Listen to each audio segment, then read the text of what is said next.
Hi, I'm Ted Bainbridge, president of Build Magazine. I am so excited to meet these guys again. Ty and Ryan, the founders of Diggs. We met them this time last year in Vegas. They were launching the day we did a podcast, and to see where they have come in the last 12 months, I'm excited to see what they're going to do in the next 12 months. So let's go talk to the boys. So boys, it's been quite a ride. Yeah, it's been a year. Whirlwind. Yeah. And by the way, this is a lot nicer place than we did we stole somebody's booth last year. Yeah.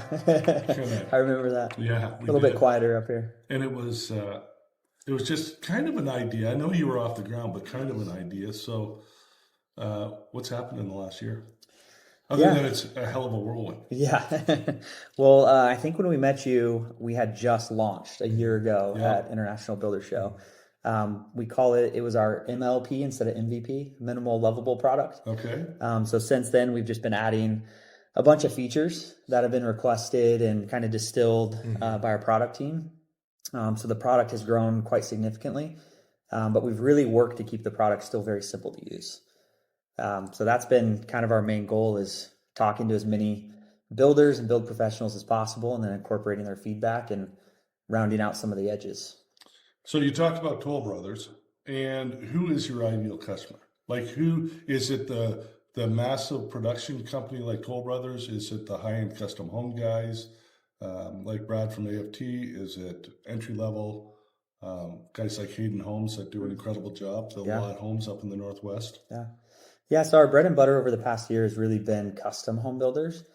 We've recently started to move upstream, and we are working with a top, I think, 10 builder.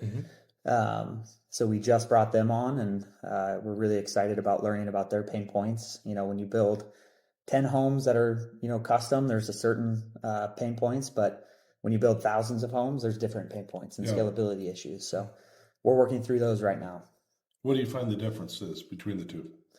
I mean, surprisingly, it's all process, right? Yeah. Yeah, and surprisingly, there's a lot of overlap between the two. There absolutely is. I mean, you have like your pre-con, design, construction, closeout, warranty process across the board. But the bigger the production, the bigger the process. So that's where we really try to focus, like Ryan was mentioning, on the ease of use of our platform, because we really want to enhance that experience across the board, especially for our customers' clients. That's a big focus. Yeah, and if you look where we're focusing, there's kind of a market product gap. It's really focused around, as Ty was saying, the client experience, specifically for design, pre-construction, and handoff and warranty. So is it fair to say, because I don't know the answer, but your custom guys are far more involved with their clients and the whole experience, maybe because it takes longer, or maybe because it's just the process, as opposed to the production guys, which are, I don't want to use turn and burn because that gives a negative connotation, but they're more transactional. I guess that's probably a better way of saying it. Yeah, and I think, both struggle, with internal collaboration as well. There's still a lot of moving pieces, as you know, to building a home, and selections and design and change orders still happen, whether the homeowner's involved or not. So there's still a lot of value that Diggs can bring to spec builders in that instance. And then, as Ty mentioned, also in the handoff and warranty, taking that physical binder and then putting it in the cloud and creating a digital twin of the home through our AI. We just finished building a house, and that physical binder was critical, but I also saw it from the building aspect for our builder. They would have it on their iPad strapped over their shoulder, so that I was so impressed with the speed that they could access data. My wife and I, we wanted to physically be able to pour over, okay, that I can see that, and it's more visual. And I love the marrying of the two. It always makes me nervous when people want to go, oh no, we're all in on digital. Or no, we don't want to. And it's like, it's not an either or. It's a how do they both complement, because we absorb information differently. Absolutely. Yeah, and that's where I think our focus is as well, is we don't want to blow up the existing build process. We just want to enhance it. And I think that's something that Diggs does really well, is it fits within your existing workflow. And our AI runs in the background and just helps make your workflow a little more efficient and enjoyable. So it's been a year since you launched. What was your blueprint in your head as to, okay, this is the path this is the highway we're going down, because there's potholes that you don't think, Oh, yeah. oh, no, Yeah. everything's, we got it all nailed, and then all of a sudden you get punched in the head and you walk on a bomb, right? Every day. Right? Yeah. So what were some of the things, and then what did you find out about yourselves and your software in the process that will propel you going forward? A great question. I mean, I think we've always been a really user experience driven organization, trying to create like a human centric product. And so we've stayed really close with the build community. And so one of the things that I think we've done really well is we've listened, but also we've distilled down the feedback into what we think they actually need, not what they want. Because if you build everything everybody thinks they want, then you're going to end up with a really bloated product that's going to be cumbersome and hard to use. So I think one of the challenges. Man, that is, hold on. Yeah. That is such an awesome point. Yeah. Is to just focus on a couple of things, not on everything. Yeah. And that's always a challenge, because there's, real revenue around chasing some of these aspects that are still pain points. But staying true to what Digs is, an AI collaboration software, has its benefits, because then the experience becomes so simple to use. And I think, like, to Ryan's point, that's one of the things over the past year that we've done, I think, really well as a team, is we've learned when to say no, and really kind of take that information and the feedback from our customers and users and kind of understand what it is that they truly need rather than what they want, to help solve their issues or their problems and increase the efficiency of their workflows. How long did it take you to learn that? To not bite on every comment that they make? We're still learning. Yeah, we're still learning. And you always will. But Yeah. Yeah, I mean, this is our third startup together. So I think it's been, over the past 15 years, just a journey of making so many mistakes and, like you said, banging your head in a wall and learning from them. And we like to say we don't make pivots. We make micro pivots. So we're making all these little micro pivots as we learn. I had a conversation with somebody 2 days ago, and he goes, Steve Jobs always treated Apple like a startup. Even when it got successful, it was still a startup. You got to remain hungry and curious about what you're doing. So Absolutely. To your point, Ty, you're constantly learning, and you're making mistakes and you're evolving. But I just know, biting at the shiny object, some of us are susceptible to it, and yet just refine what you do well and kind of add piece. We were in the Kohler booth earlier today, and there's a company that's 150 years old, and they're still they're a really high functioning plumbing operation. A great example. Yeah. They're just not there. That's an awesome company. Yeah. We aspire to build a brand like that. That's what we want to do at Digs.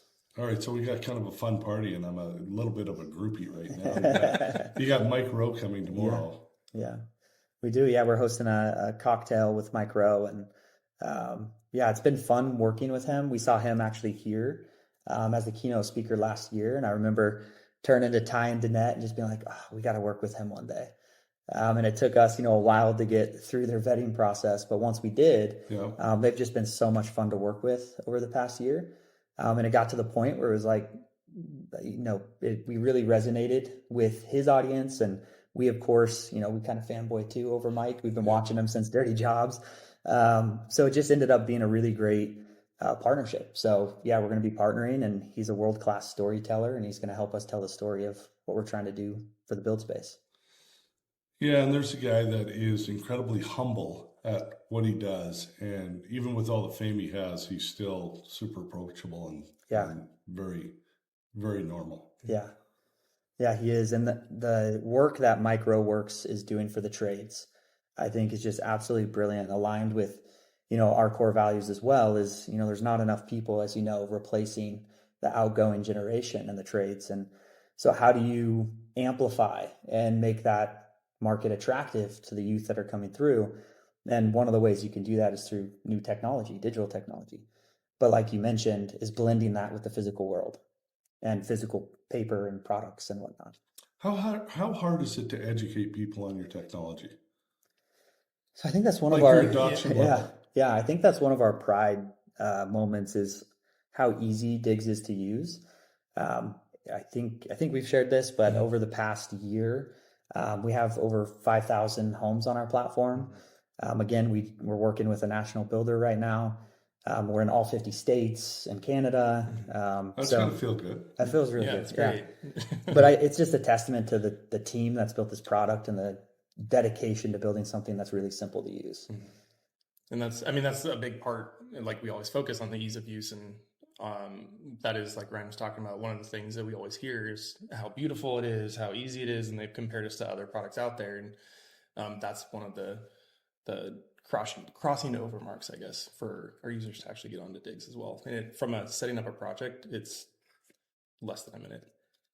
Yeah, and software is pretty counterintuitive because the more simple it is to use, the more complex it actually is under the hood. So That was one of the questions is, there's so many other companies in the space. How do you separate yourself from other companies that are trying to do the same thing? Yeah, we really focus on that customer experience, that client experience for our builders. I think you mentioned it actually earlier today in a conversation about how we're really focusing on the client and working our way back, where others in the space focus on the builder and work their way forward.